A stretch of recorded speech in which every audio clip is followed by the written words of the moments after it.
মাওলানা মামুনুল হক জেলখানায় আমার পাশের রুমে 3টা বছর মাঝে মাঝে এই কথা আমাকে জানাতো।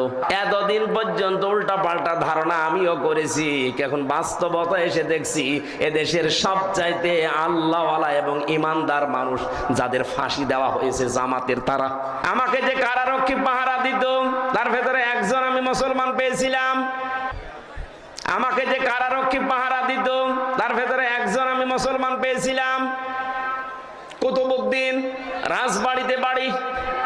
বের হওয়ার কিছুদিন আগে আমারে বলছে, হামজা ভাই আমি ওই সময় পাহারায় ছিলাম শহীদ মীর কাশেম আলীর।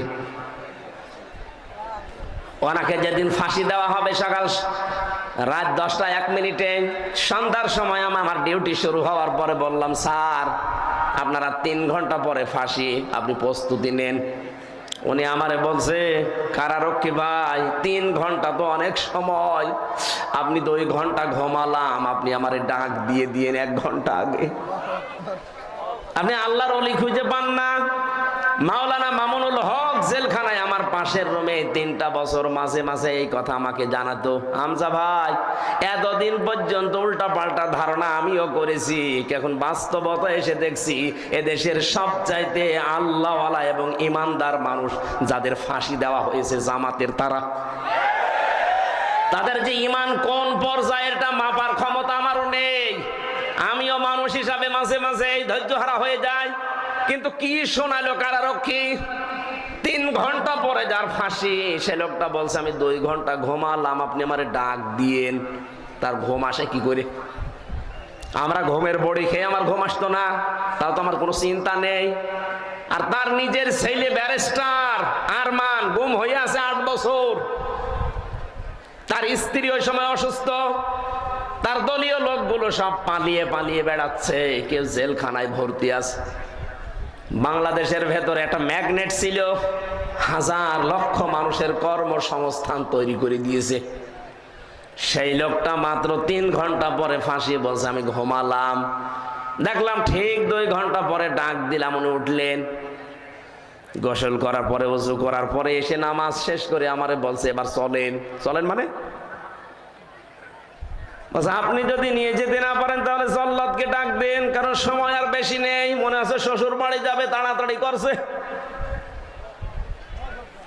আমার ওই সময় আমাকে কারারক্ষী বলেছে, ভাই আমার তো মনে এখনো পর্যন্ত বিশ্বাস হয় না যে ঘুমাইলো কি করে, ওনার এত চিন্তায় ঘুম আসলো কি করে। আমি বলেছিলাম, কুতুব ভাই ঘুম কেন এসেছে আমি বুঝতে পেরেছি। সূরা হামিম সেজদার 30 নম্বর আয়াতে আল্লাহ 1500 বছর আগে তার ঘুমের কাহিনী জানিয়েছেন। ইন্নাল্লাযীনা ক্বালু রাব্বুনাল্লাহু সুম্মা ইসতাকামু তাতানাজ্জালু আলাইহিমুল মালাইকা। আল্লাহ পাক বলেন, অবশ্যই যারা এই কথা বলতে পারে আমাদের রব আল্লাহ, আর এর উপরে যারা টিকে থাকতে পারে। এ বাংলাদেশের 100 জনের 96 জন যেহেতু আমরা মুসলমান, আমরা এক বাক্যে চামড়ার মুখ দিয়ে বলে ফেলতে পারি আমাদের রব আল্লাহ, কিন্তু টিকে থাকার মতো মানুষ মাত্র 100 জনের 15 জন ছিল। এক কথা বলছেন, 96 জন মানুষ আমরা বলি যে হ্যাঁ আমাদের রব আল্লাহ, কিন্তু ঝড় আসলে টিকে থাকার মতো মানুষ মাত্র 100 জনের 15 জন। বাকিগুলো সব ওই আমার তালই হয় এই লাইনে আছি। ঝড় দেখলেই বাতি আগেই লিভে যায়। কোথায় সেই সৈয়দপুরে ঝড় উঠেছে, এই জল ঢাকায় বাতি লিভে গেছে। কিন্তু যারা টিকে থাকতে পারে, সৈয়দপুরে না, এখান থেকে ½ কিলোমিটার দূরেও যদি বিশাল ঘূর্ণিঝড় শুরু হয় বাতি জ্বলতেই থাকে। তাদের ভেতরে একজন শহীদ মীর কাশেম আলী।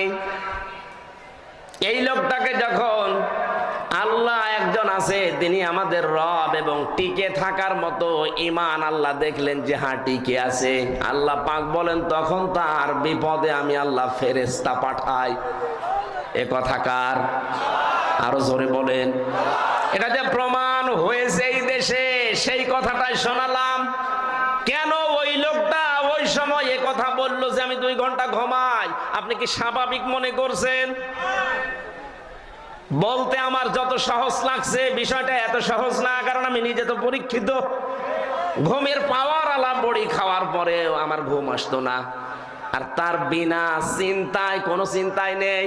আমার তো মনে হচ্ছিল যে আল্লাহ যেন নিজে ফেরেশতা পাঠিয়ে তার কানের কাছে এই কথা শোনাচ্ছে, আল্লাহ তাখাফু ওয়ালা তাহজানু, কোনো ভয় নেই, কোনো চিন্তা নেই। আয়াতের তাফসীর পড়তে গিয়ে আমি দুইটা বিষয় পেয়েছি।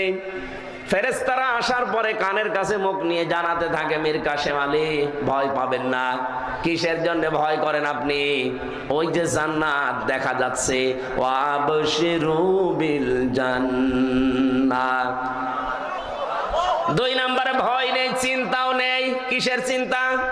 হয়তো আপনার ছেলে ব্যারিস্টার গুম হয়ে আছে, এই চিন্তা হতে পারে। আপনার দ্বারা লক্ষ লক্ষ মানুষের কর্মসংস্থান তৈরি হয়েছে, তাদের কি হবে এই চিন্তা হতে পারে। কারণ বাতিলরা সবগুলো দুই নাম্বারই করে নিয়ে নিয়েছে। এই যে ইসলামী ব্যাংক, কথা বলছে না কেন? যতগুলো প্রতিষ্ঠান তিনি বানিয়েছিলেন ইবনে সিনা সহ, অধিকাংশগুলোই বিভিন্ন কায়দা কৌশলে বাতিলরা সব নিজের মন মতো নিয়েছে। এখন আল্লাহ পাক আবার সময় দিয়েছে, এগুলো সব আস্তে আস্তে এরা ফেরত পাচ্ছে। ইসলামী ব্যাংক এখন আবার দাঁড়িয়ে যাবে, কারণ যত টাকা আপনি আত্মসাৎ করেছেন সব এখন ফেরত নেওয়া হচ্ছে। চিন্তা করবেন না, এই মানুষগুলো নিয়ে আপনার দলীয় লোকজন সব পালিয়ে বেড়াচ্ছে, কেউ জেলখানায় ভর্তি আছে, আপনার স্ত্রী অসুস্থ, কোনো চিন্তা নেই। সবগুলো আমার আল্লাহ নিজের হাতে তুলে নিয়েছে। এই কারণেই তিনি মনে হয় বলছিলেন, ভাই তাড়াতাড়ি করে আমারে নিয়ে চলেন, আমি জান্নাত দেখতে পাচ্ছি।